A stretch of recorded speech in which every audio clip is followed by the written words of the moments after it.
Anna Moore died quietly. No dramatic accident. No last words. Just a hospital room filled with the sound of machines and the cold realization that no one was rushing in to see her one last time. Her husband didn't come. Lucas Grant was probably in a meeting, signing another contract, expanding the family company. He was always busy. Busy enough to miss her birthday. Busy enough to miss their anniversary. Busy enough to miss her death.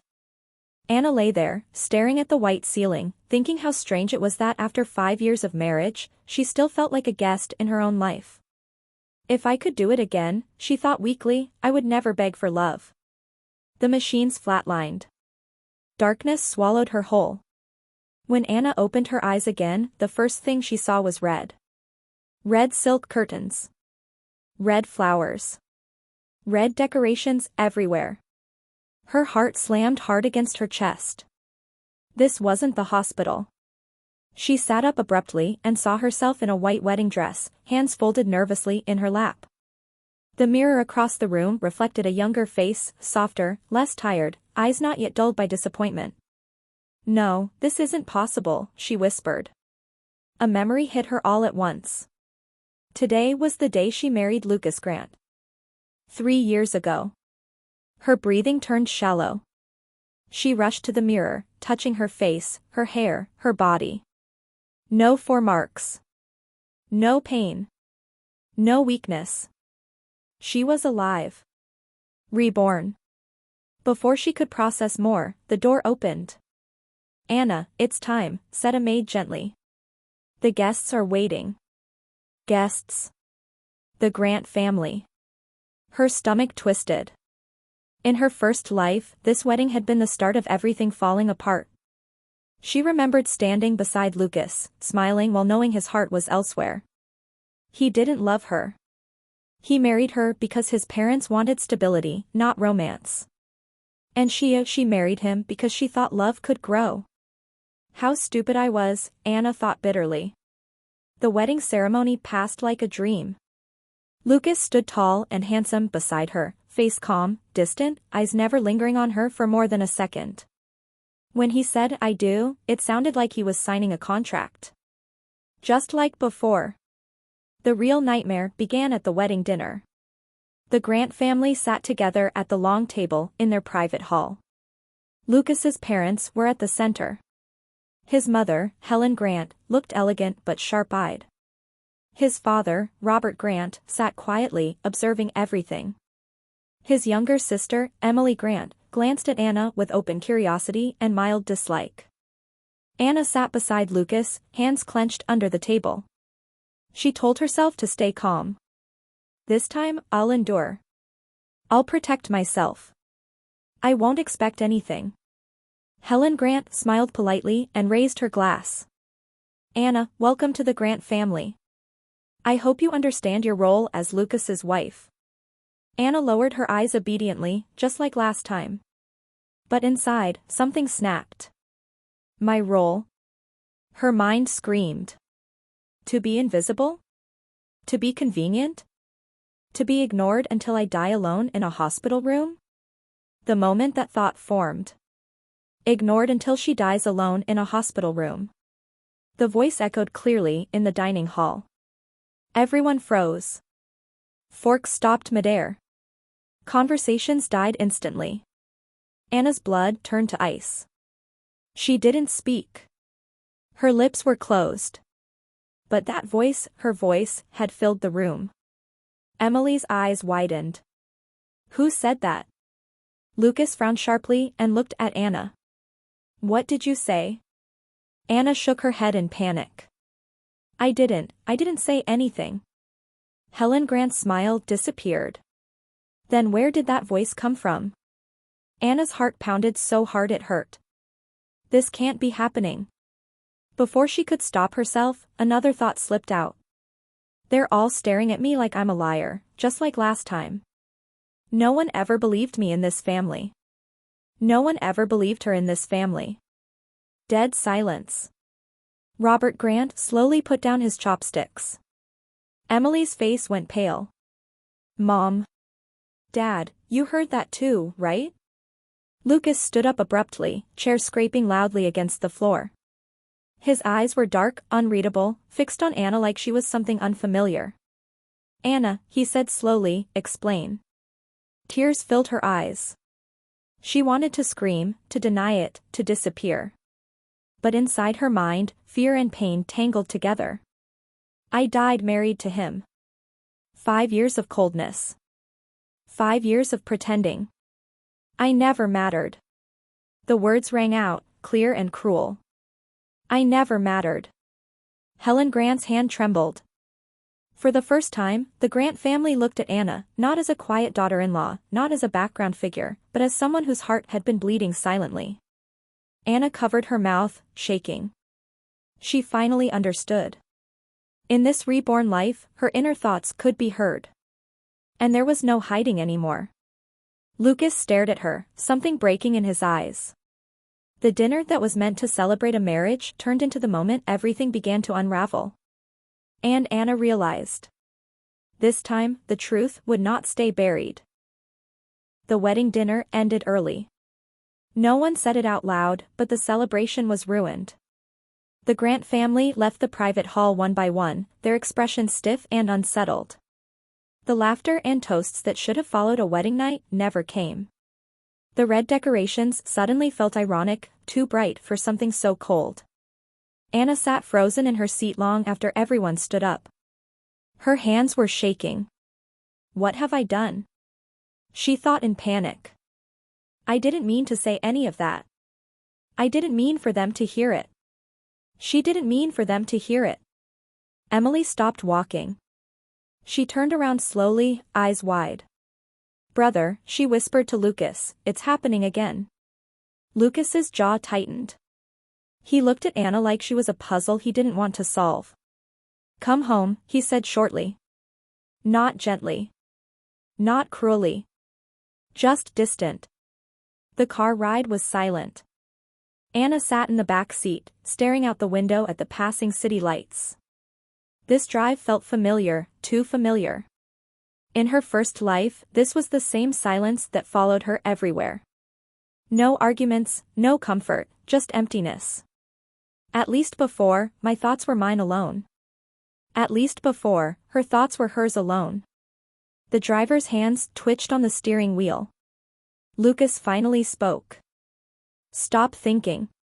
Anna turned sharply. "What?" He met her eyes in the rearview mirror. "Whatever this is, do it on purpose or not, stop." Her chest tightened. "As if I have a choice." The words slipped out again. "As if she has a choice." The car came to a smooth but sudden stop at a red light. Lucas closed his eyes briefly. For the first time, something like frustration, no, unease, leaked through his perfect calm. When they arrived at the Grant family villa, Helen Grant was waiting in the living room, sitting straight-backed like a judge. "Sit," she said. Anna obeyed. Emily stood nearby, arms crossed, curiosity battling discomfort. Robert Grant stayed silent, leaning against the staircase railing, watching his son and daughter-in-law carefully. Helen folded her hands. "Anna, I want to ask you something clearly. Are you saying these things out loud?" Anna shook her head, tears gathering. "No, Auntie, I mean, Mom. I swear, I didn't say them." Helen's eyes sharpened. "Then are you pretending? Is this some trick to gain sympathy?" The accusation stung. "So fast to suspect me. Just like before." So fast to suspect her. Just like before. Emily sucked in a breath. "Mom," she said uncertainly. "That didn't sound like something you fake." Helen's lips pressed together. Lucas finally spoke again. "When did this start?" Anna hesitated. She didn't know how to explain rebirth, death, or a second chance. No one would believe her. I don't know," she said softly. "It just started today. The day I married him. Again. The day she married him. Again." This time, the room fell completely silent. Robert Grant straightened. "Again?" Anna's face drained of color. She clapped a hand over her mouth, horror flooding her eyes. I didn't mean. Lucas stood up abruptly. Enough. His voice was firm, final. This conversation is going nowhere. He turned to Anna. You're tired. Go rest. Helen frowned. Lucas. I said enough. Anna stood shakily and went upstairs, her heart pounding. She closed the bedroom door behind her and slid down against it, hugging her knees. This is worse than my first life. This is worse than her first life. Downstairs, Emily groaned. Okay, I officially don't like this. Helen looked troubled but still guarded. People don't get married twice in one lifetime. Robert said quietly, unless something happened the first time. Lucas didn't respond. Upstairs, Anna sat on the bed that used to feel so foreign. In her first life, this room was cold, untouched, more like a hotel than a home. She looked around and laughed bitterly. Even Reborn, I still ended up here. Her phone buzzed. A message popped up from an unknown contact. Sophie. Welcome to the family, Anna. I hope you'll take good care of Lucas. Anna's fingers tightened around the phone. Her stomach sank. She's back already. She's back already. At the same moment, downstairs, Emily looked up from her own phone. Brother. Sophie just posted a picture. She's back in the country. Lucas's eyes darkened. For some reason he couldn't explain, another voice echoed in his mind, soft, tired, and unbearably lonely. In my first life, she was the reason I never belonged. And for the first time, Lucas Grant felt something dangerously close to doubt. By the third day of marriage, the Grant family accepted one thing. Anna's thoughts were not a coincidence. They were real. Helen Grant didn't say it out loud, but she was testing her. At breakfast, Helen deliberately placed a cup of coffee in front of Anna, black, no sugar. Anna stared at it. I'm allergic to caffeine. I get dizzy. She's allergic to caffeine. It makes her dizzy.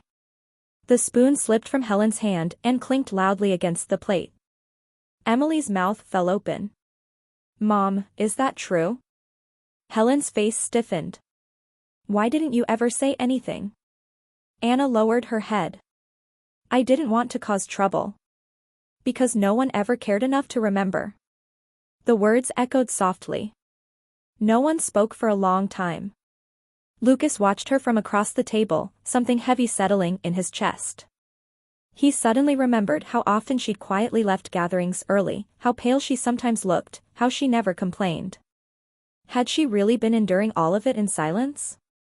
Later that day, Lucas told her, "You're coming to the company." Anna froze. In her first life, she rarely stepped into Grant Group headquarters. When she did, she was treated like decoration, the CEO's useless wife. So it starts again. So it starts again. Lucas frowned. What starts again? She hesitated, then said carefully, nothing. The office buzzed with activity as they entered. Employees straightened, greeting Lucas respectfully. Some glanced at Anna with curiosity, others with faint disdain. In the elevator, Anna stood quietly in the corner. They think I don't belong here. They think she doesn't belong here. The atmosphere shifted.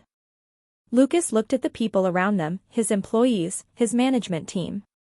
None denied it. No one looked surprised. His expression darkened. At a department meeting, Anna sat beside him, hands folded. The manager began presenting a proposal. Halfway through, he laughed lightly and said, "Of course, this is just internal matters. Mrs. Grant wouldn't understand." Anna's face burned. In my first life, they said the same thing. I was invisible here too. The words rang out loud and clear. The meeting room went silent. The manager's smile froze. I didn't mean. Lucas stood up. His voice was cold. Apologize. The manager paled. I'm sorry, Mrs. Grant. Anna blinked in surprise. This had never happened before. After the meeting, Emily cornered Anna in the hallway. Why didn't you ever tell us how bad it was?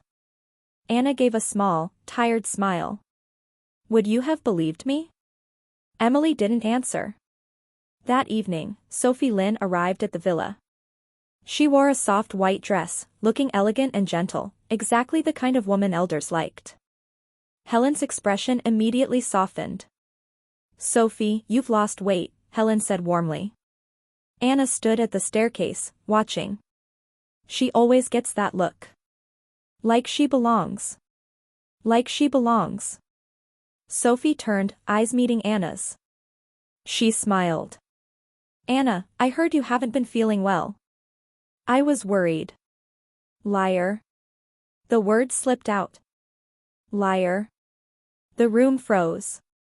Sophie's smile cracked for half a second before she laughed lightly. What? Anna's heart raced. She hadn't meant to think that so strongly. In my first life, she cried in front of everyone and made me look cruel. The memory echoed. Emily's eyes widened. Wait. Sophie, did you do that? Sophie's face went pale. Lucas looked at her sharply. What is she talking about? Sophie forced a smile. Anna, you must be mistaken. You're under a lot of stress. But Anna's thoughts kept spilling. She said I stole you. She said I trapped you with marriage. The air turned heavy. Helen slowly looked at Sophie, doubt creeping in for the first time. Anna suddenly felt sick. I don't want this. I didn't want to expose anyone. Her knees weakened. Lucas caught her arm before she fell. For the first time, she was close enough to see his expression clearly, conflicted, shaken, no longer indifferent. He helped her sit down. In his mind, a single thought echoed, unwanted but impossible to ignore. How much did she suffer, without anyone noticing? And for the first time since their marriage, both lifetimes. Lucas Grant felt guilt. The villa was unusually quiet that night. No one mentioned what happened in the living room, but the tension lingered like a thin layer of fog. Even the servants moved more carefully, sensing something had shifted inside the Grant family. Anna lay awake in bed, staring at the ceiling. I didn't want this, she thought again. I just wanted to live quietly this time. No words echoed. For the first time since her rebirth, her thoughts stayed inside her head. She didn't feel relieved. She felt empty. The next morning, Helen Grant asked Anna to accompany her to a charity luncheon. It wasn't a request. Anna nodded. In the car, Helen sat straight, hands folded neatly on her lap. She didn't look at Anna once. I raised Lucas to value reason over emotion, Helen said suddenly. Emotions complicate things. Anna stayed silent. And yet emotions are what break people when ignored. This time, the words didn't escape. Helen continued, I thought you were quiet because you were satisfied. Anna turned to look at her. Satisfied. That single word made her chest ache.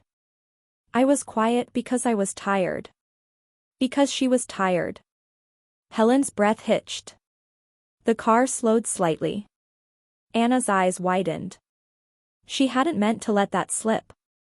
Helen closed her eyes briefly. When she opened them again, the sharpness had dulled. At the luncheon, Sophie was there.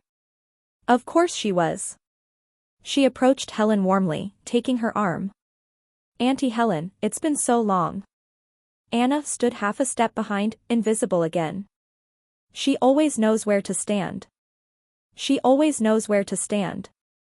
Sophie stiffened. Helen gently removed her arm from Sophie's. Sophie, walk with Anna. Sophie forced a smile. As they moved toward the garden, Sophie lowered her voice. You're doing this on purpose now, aren't you? Anna looked at her calmly. I can't control it. Sophie's smile vanished. Then control your thoughts. Anna's gaze sharpened. In my first life, she told me the same thing. to disappear quietly. The words rang out. Sophie's face turned white. You're lying, she whispered. You're sick. That's all. Anna took a step closer. Then why are you afraid? Sophie's hands clenched. Inside her panic surged. If they know everything, I'll lose him. The thought burst into the open. Helen, standing nearby, froze. Emily, who had just arrived, heard it too. Lucas did as well. He had come to pick them up early, and arrived just in time. He looked at Sophie, truly looked at her, for the first time in years. You're afraid of losing me, he asked quietly. Sophie turned toward him, eyes filling with tears. Lucas, I love you. But Anna's thoughts whispered again. Love doesn't need lies. Lucas's chest tightened. He suddenly remembered moments that never made sense, arguments sparked by misunderstandings, tears that always came at the right time, words twisted just enough to paint Anna as cold. He stepped back. Sophie, he said calmly, you should go. Her lips trembled. You're choosing her? I'm choosing the truth. That night, Anna sat alone in the guest room. She didn't feel victorious. She felt heavy. I ruined someone's place in this family. The thought echoed softly. Emily knocked on the door and came in. She sat beside Anna on the bed. You didn't ruin anything, Emily said quietly. You just stopped lying for everyone else. Anna's eyes filled with tears. Downstairs, Helen stood by the window, staring at the dark garden. I thought being strong meant being silent, she realized. But maybe silence is cruelty. Lucas stood behind her. She's not weak, he said. She was just alone. Helen nodded slowly. For the first time, she felt something unfamiliar. Regret. And upstairs, Anna pressed her hand to her chest. For the first time in both her lives, she wondered. What if this family could change? The thought stayed quiet. But hope, once planted, was hard to kill. Anna learned something important that week. Her thoughts were not always heard. They only escaped when her emotions tipped too far, when fear, sadness, or anger overwhelmed her control. In quiet moments, when she breathed slowly and grounded herself, her mind stayed private. That realization didn't make her feel powerful. It made her careful. At breakfast, Helen spoke first. Anna, from now on, you'll sit beside me. The table went still. In the past, that seat belonged to Sophie, or no one at all. Anna hesitated. Is this an apology? Or another test? The thought stayed inside her head. She sat down. Emily watched her with a small, encouraging smile. Lucas arrived late that morning. He looked tired. Dark circles shadowed his eyes. He placed a document in front of Anna. I've transferred the shares your father left you back into your name. Anna froze. In her first life, those shares were quietly absorbed into the Grant Group. She never fought it. She didn't know how. Why, she asked. Lucas didn't dodge the question. Because they were never mine. Her chest tightened. This doesn't erase everything. The thought nearly escaped, but she held it back. She pushed the document back toward him. I'll review it with a lawyer. Helen nodded approvingly. Lucas didn't look offended. That afternoon, Anna packed a small suitcase. Not to leave forever. Just to breathe. When she came downstairs, Helen was watering the plants. You're going somewhere? Yes, Anna said. For a few days. Helen's hand paused. Will you come back? Anna met her eyes. That depends. Helen didn't stop her. At the cafe, Anna sat alone, watching people come and go. Couples argued softly. Families laughed. Life moved forward, uncaring. In my first life, I stayed because I was afraid to be alone. Because she was afraid to be alone. A few heads turned. Anna flinched and took a deep breath. Not this time. The words stayed quiet. That evening, Emily called her. Brother went to the old apartment. Anna knew which one. The small place she lived in before marriage. Lucas stood there now, surrounded by boxes of her old books, her worn furniture, the life she had quietly abandoned. He picked up a notebook. Inside were lists. Things she liked. Things she disliked. Reminders to herself. Lucas doesn't like spicy food. Lucas works late on Thursdays.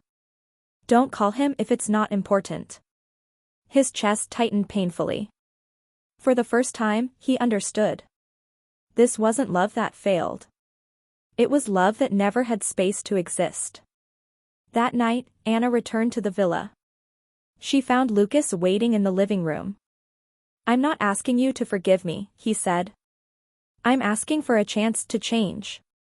She looked at him quietly. He said the same thing once, years too late. The thought brushed the edge of her mind but didn't escape. I won't stay out of habit, she said. Or guilt. Or pressure. I know. I'll stay only if I choose it. Lucas nodded. That's enough. Upstairs, Helen sat alone, looking at an old family photo. I taught my son to succeed, she thought. But I forgot to teach him how to love. No words echoed. Some realizations didn't need witnesses. Anna lay in bed that night, awake but calm. For the first time since Rebirth, her heart felt steady. Not healed. But no longer broken. She wasn't waiting to be chosen anymore. She was choosing herself. The rain fell softly that morning. Anna stood by the window, watching it trace thin lines down the glass. The villa behind her was quiet in a way it had never been before, not tense, not cold, just calm. She had made her decision. Downstairs, the Grant family sat together at the dining table. No servants hovered. No phones rang. It felt deliberate. Anna walked in. Lucas stood up immediately, but she raised a hand. Sit. He obeyed. She took a breath. Her heart was steady. I'm not leaving, she said. But I'm not staying the way I used to. No one interrupted. I'll live here as an equal. I'll work, I'll speak, and I won't disappear to keep the peace. Helen nodded slowly. You won't have to. Emily smiled, eyes bright with relief. Lucas spoke last. I won't ask for trust.